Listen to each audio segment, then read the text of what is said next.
நீங்கள் எப்போதாவது ஒரு கண்காட்சி விற்பனையில போயிட்டு அங்க ரொம்ப சீப்பா ஒரு குறைந்த விலையில பொருட்களை வாங்கி அது பிற்காலத்துல நம்ப முடியாத விலை மதிப்புள்ள ஒன்றாக இருக்கணும்னு ஆசைப்பட்டதுண்டா?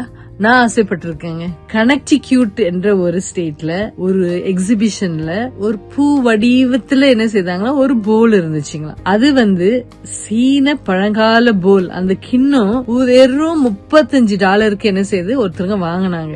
ஆனா கொஞ்சம் வருஷம் கழிச்சு, அதாவது 2021 அந்த போல, அந்த கிண்ணத்தை ஏல விடும் போது $700,000 விற்கப்பட்டது. இந்த கிண்ணம் 15ஆம் நூற்றாண்டில் இருந்து ஒரு அரிய வரலாற்று முக்கியத்துவம் வாய்ந்த கலைப்பொருளாக மாறியது. சிலர் சிறிய மதிப்புடையதாக கருதுவது உண்மையில் பெரிய மதிப்பை கொண்டிருக்கும் என்பதற்கு இது ஒரு அற்புதமான உதாரணம். அதே போல இந்த உலகத்தாரும் நம்ம மதிச்சாலும் மதிக்காவிட்டாலும் கர்த்தருடைய பார்வையில நாம் எல்லாருமே விசேஷமானவர்கள். நாம் விலை மதிப்பற்றவர்கள். எந்த அளவுக்கு நாம் விலை மதிப்பற்றவர்கள் என்றால், இயேசு கிறிஸ்து தன்னுடைய சொந்த ஜீவனையை நமக்காக கொடுக்க இந்த பூமிக்கு வந்தார் என்பதை நாம் நினைக்கும் போது நாம் எந்த அளவுக்கு அவருடைய பார்வையில் விசேஷமானவர்கள் என்பதை புரிந்து கொள்ள முடியும். ஏசாயா புத்தகத்துல 43ஆம் அதிகாரம் 4ஆம் வசனத்தை வாசிக்கும் போது, நீ என் பார்வைக்கு அருமையானபடியினால் கனம் பெற்றாய், நானும் உன்னை சிநேகித்தேன்